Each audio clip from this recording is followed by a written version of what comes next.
Bueno, muy bien. Vamos a hacer este video que es sobre el tema de los universales, el problema de la filosofía medieval, que tiene ya un anclaje en la filosofía griega.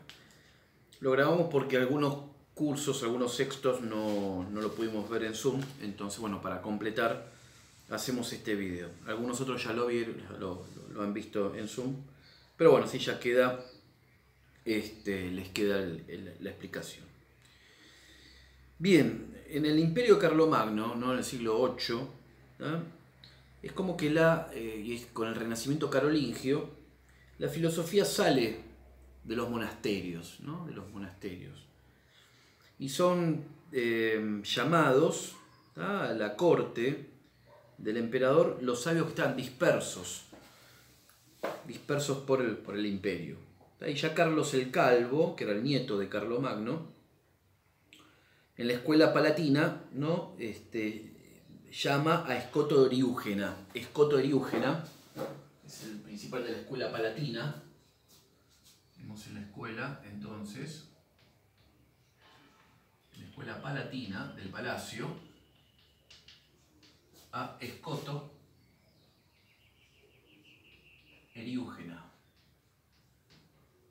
Escoto Eriúgena está, acá ya empieza el tema de la escolástica. Esto es siglo IX. ¿Está? Siglo IX del Escoto. Bien. El inglés.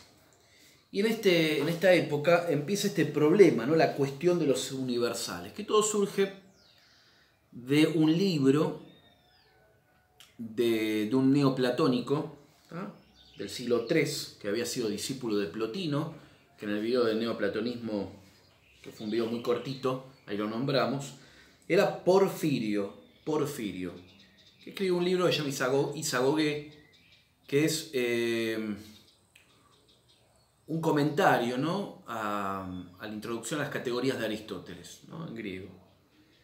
Y que este texto, que fue traducido en el siglo V por Boecio, del griego al latín, entra a ser un manual de lógica para estas escuelas, ¿no? De ya principio de la escolástica. Y ahí, en el libro de Porfirio, traducido por Boecio, nos hace una serie de preguntas, Porfirio.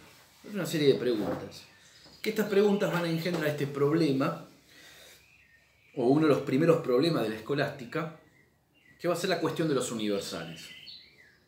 ¿Cuáles son esas preguntas que se hace Porfirio?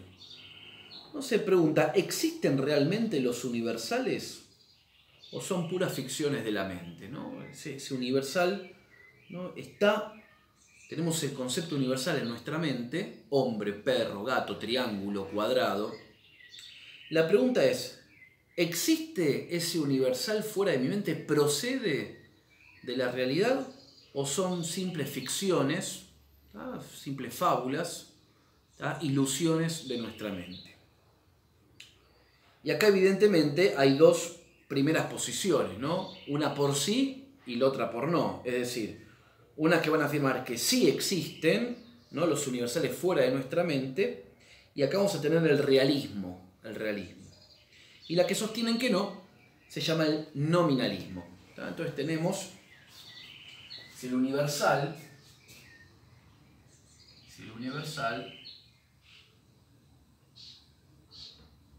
existe fuera de nuestra mente,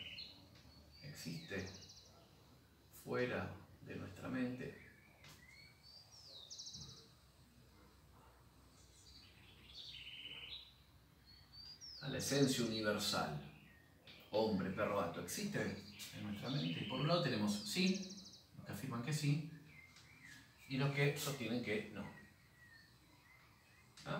Por sí y por no. Los que sostienen por sí, esta posición se va a llamar el realismo. De ahí viene que va a decir realismo porque pues son reales los universales en la realidad. O sea, el concepto hombre existe fuera de nuestra mente también. O sea, la esencia hombre existe fuera de nuestra mente. Y los que sostienen que no, acá tenemos el nominalismo.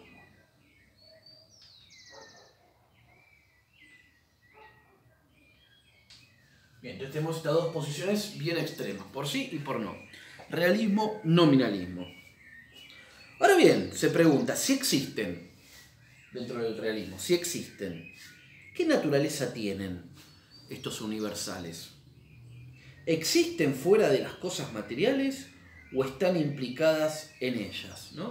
¿Esto por qué? Porque, miren, al afirmar que el universal existe fuera de la mente, o sea que nuestros conceptos universales son ontológicos, ¿no? O sea que en la realidad tienen un fundamento en la realidad de esos universales, existen fuera de nuestra mente.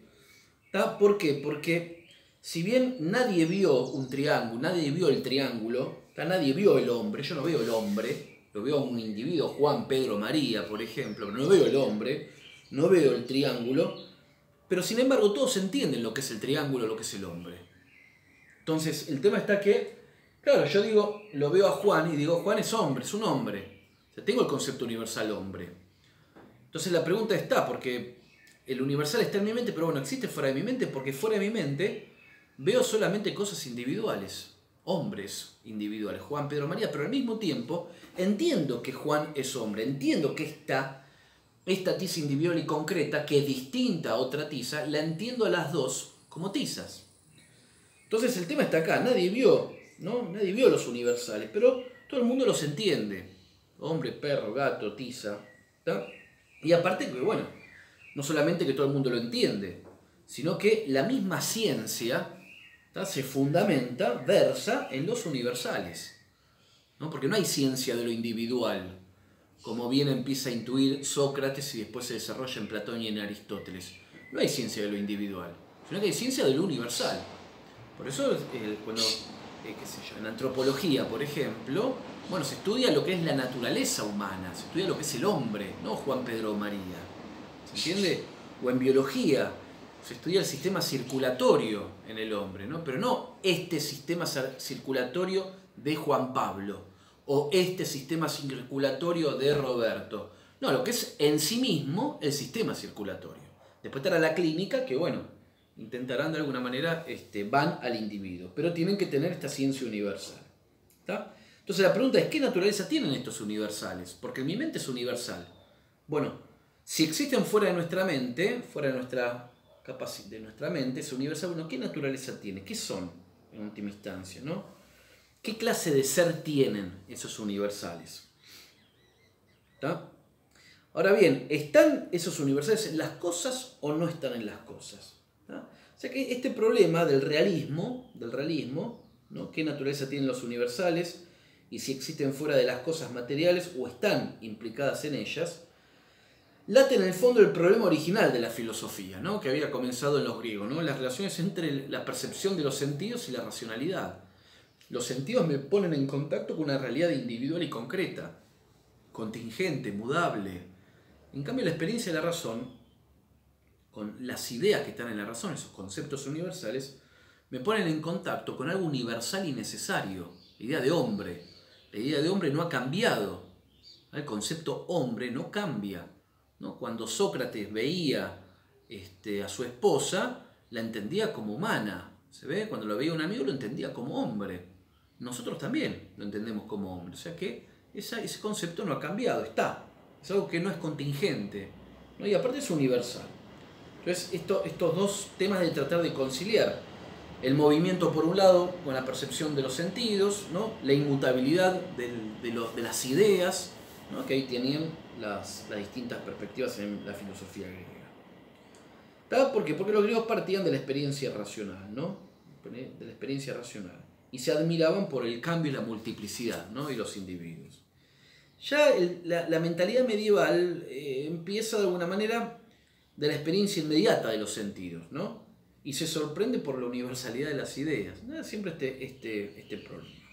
Bien, en cuanto a qué naturaleza tienen y si están implicadas en las cosas o no, acá vamos a tener dos tipos de realismo, ¿no? El primer realismo que aparece en la Edad Media es el realismo absoluto. Es un realismo absoluto. ¿Sí? Y este realismo absoluto, que va a sostener que el universal existe fuera de nuestra mente, va a decir que el universal existe en sí mismo. que el universal tiene existencia en sí.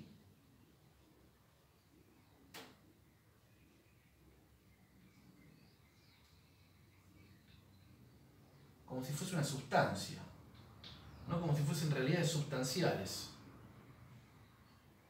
Son sustanciales. Acá tienen, por supuesto, como ya deben saber, acá tenemos, por ejemplo, la vertiente del platonismo, ¿no? En el realismo absoluto tenemos, por ejemplo, el platonismo. El platonismo. Recuerdan que Platón sostenía que el mundo de las ideas, ¿no? Que existen en sí mismas las ideas, como subsistentes, por eso una realidad independiente del mundo sensible. Y que la realidad sensible, compuesta de individuos contingentes, es una copia, en última instancia, de la idea. Ahora bien, lo real para Platón era la idea, ¿no? Era el universal como realidad sustancial. Y los individuos del mundo sensible son en cuanto participaban de la idea. Por eso, el platonismo va a sostener esto, ¿no? El universal como realidad sustancial. Ahora, la pregunta está que dentro de este esquema, si yo acepto que los universales son una realidad, pero que existen en sí misma, hay un riesgo, de algún modo, de decir que el individuo, los individuos, ¿no? Algunas posiciones de estas terminaban afirmando que los individuos, ¿tá?, eran accidentes.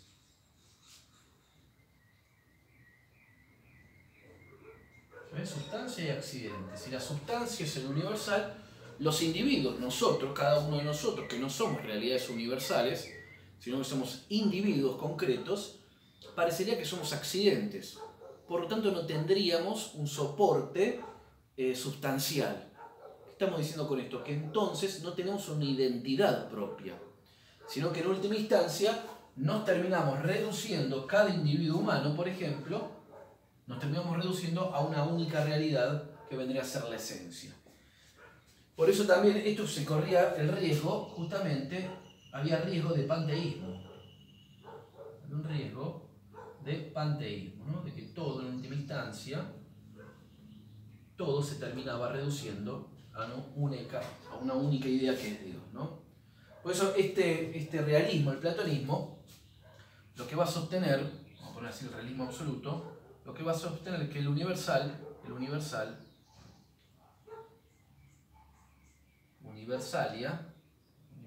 ante rem. ¿Está? O sea, vamos a poner en castellano, el universal antes de las cosas, ¿no? O sea que el universal es anterior a las cosas. Anterior a las cosas. ¿Sí? Anterior a las cosas. Y acá viene Escoto Eriúgena, que estaba en esta línea, en un realismo absoluto. Escoto decía que existía Dios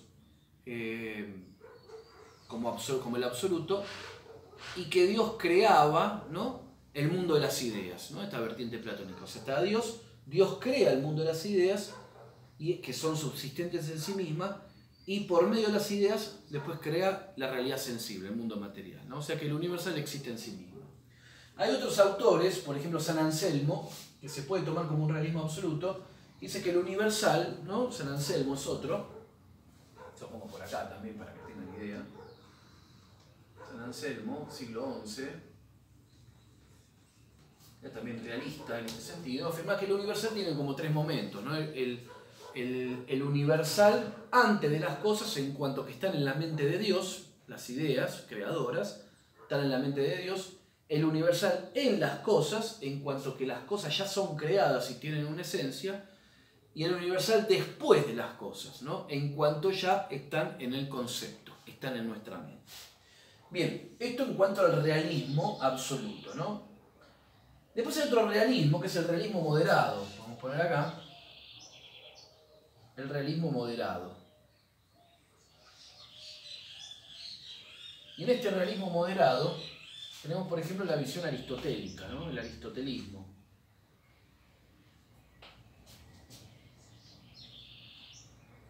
¿Sí? El aristotelismo.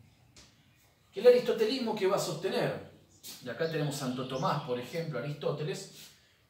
¿Qué va a sostener el aristotelismo? Que el universal existe fuera de nuestra mente, por eso es un realismo.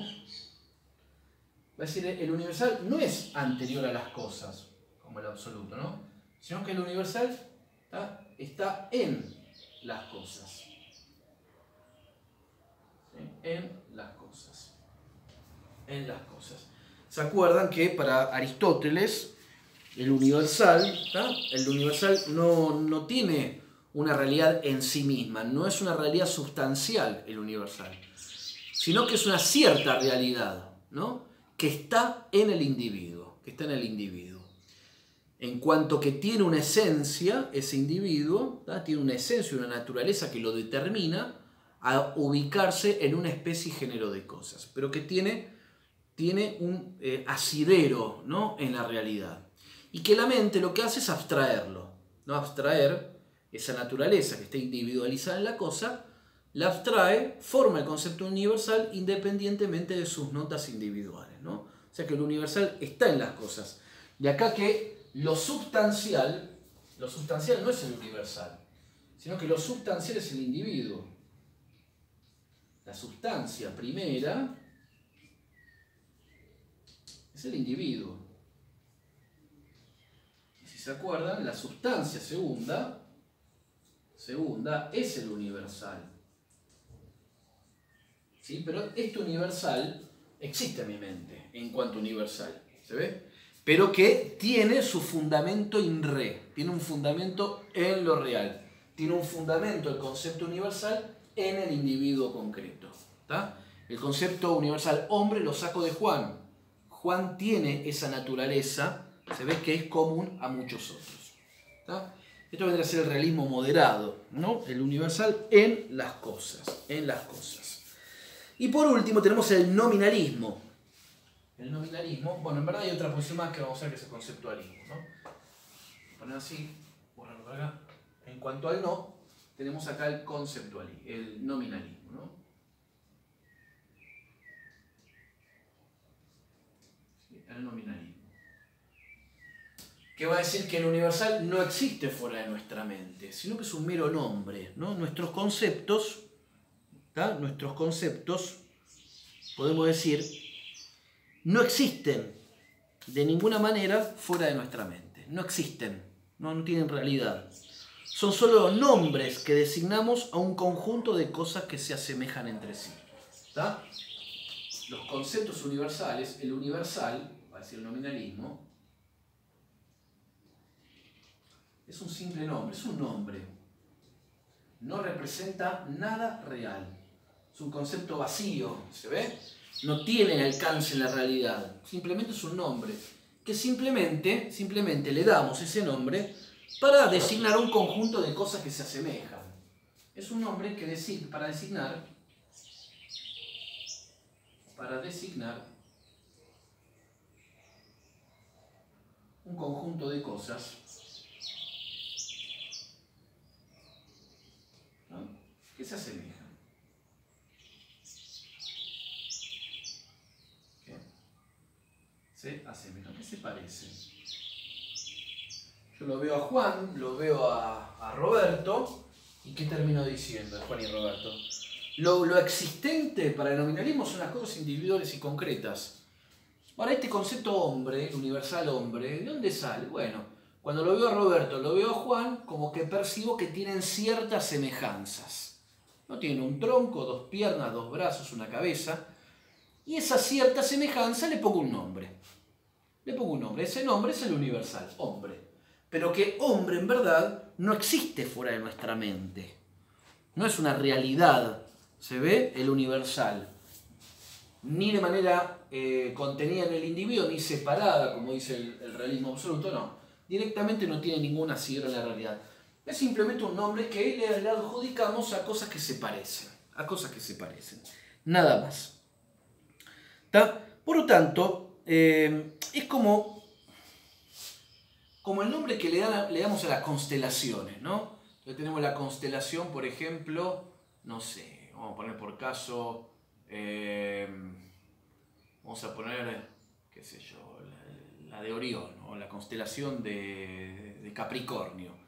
Bueno, en verdad que hay un montón de estrellas que yo veo, cada estrella es individual. ¿Sabe? Pero de alguna manera encuentro que puedo formar cierto dibujo de él, ¿no? Y ahí formo la constelación de Capricornio.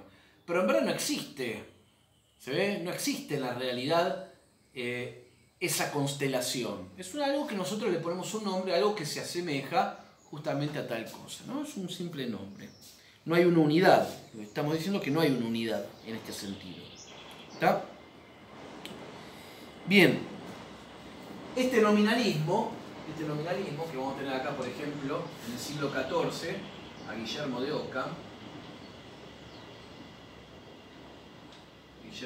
Ockham. Que en los videos de Zoom, en las clases de Zoom, ya estuvimos viéndolo con algunos cursos. Guillermo de Ockham, que es del siglo XIV, ¿no? Va a estar justamente anclado acá. El nominalismo tiende, en esta concepción, tiende a un empirismo. Tiende al empirismo. O sea, lo único real es el individuo concreto. Lo único real es el individuo concreto, pero que ese individuo no tiene una naturaleza común a las cosas. Eso que decimos que tiene una naturaleza común a las cosas, que llamamos universal, bueno, en verdad no es ninguna naturaleza común. Son ciertos aspectos parecidos que tienen una cosa con la otra y le ponemos el nombre de nómina. Le ponemos el nombre de hombre, perro, gato, etc. ¿Tá? Y hay otra posición que estaría entre el realismo y el nominalismo, que es el conceptualismo, ¿tá? Que es el conceptualismo. Que por un lado podemos decir que no es un realismo y se parecería a un nominalismo, pero por otro lado tampoco podemos decir que es un nominalismo y se inclinaría a parecerse al realismo. Entonces vamos a ponerlo acá, entre estas dos. Es el conceptualismo, ¿no? Conceptualismo. ¿Qué es lo que va a sostener? Sí, dice, viene del concepto, ¿no? Conceptualismo. Sí, esos conceptos universales no son simples nombres. Y acá, de alguna manera, se aleja del nominalismo y se acerca al realismo. Designan una realidad, ¿no? Pero no podemos sostener que este concepto universal proceda de la realidad. Y acá se acerca al nominalismo. O sea, el concepto universal no es un mero nombre, sino que designa, sino que explica la realidad, tiene objetividad, ¿tá? Remite a lo real, no es una simple asemejarse a las cosas, como el nominalismo, pero que tampoco podemos llegar a sostener que tiene un fundamento in re, que tiene un fundamento en la realidad. ¿Qué quiero decir con esto? Que el conceptualista tampoco puede decir, no, estos conceptos universales, el universal procede de la realidad, o sea, que tiene un fundamento en lo real. Tampoco podemos sostener eso, dice el conceptualista. ¿Se ve? Es algo, si se quiere, del sujeto que le permite entender la realidad, le permite comprender lo que las cosas, la realidad de las cosas, ¿está? Pero no puedo sostener a partir de la experiencia individual que tengo, sostener que ese universal procede justamente de la misma realidad, ¿no? Es una posición que está acá en el medio. Por lo tanto, hay conceptualistas que se acercan más al realismo, ¿tá? Al realismo moderado, si se quiere, y otras que se acercan más al nominalismo, ¿no? Están ahí en el medio, y otras que se acercan más al nominalismo. Por eso algunos autores, y es probable también que en la modernidad, por ejemplo, un conceptualista se lo podría entender de algún modo a Kant, ¿tá? Como vamos a ver después, de algún modo se lo puede entender a Kant, ¿no? Aunque creo, a juicio personal, se acerca Kant un poco más, es un conceptualista tirando al nominalismo, pero bueno, eso lo veremos más adelante. Bueno, muy bien, hasta acá. Esto es el problema de los universales, ¿está? Estas posiciones, ¿no? Realismo absoluto, platonismo. Realismo moderado, la visión aristotélica. Nominalismo, los universales no hacen referencia ni explican nada de lo real, ¿tá? Guillermo de Ockham, así que recuerden las explicaciones de Ockham y van a entender bien el nominalismo. Y otra que es el conceptualismo, que es como una especie de intermedio, ¿no? Una especie que está ahí, que a veces se acerca más al realismo moderado y terminan muchos sosteniendo el realismo moderado, y otros de alguna manera que se acercan más al nominalismo, ¿tá? Bueno, muy bien, nada más. Y después, próximo video, ya empezamos con el racionalismo o las consecuencias del nominalismo de Guillermo de Ockham en cómo va a influir en la modernidad.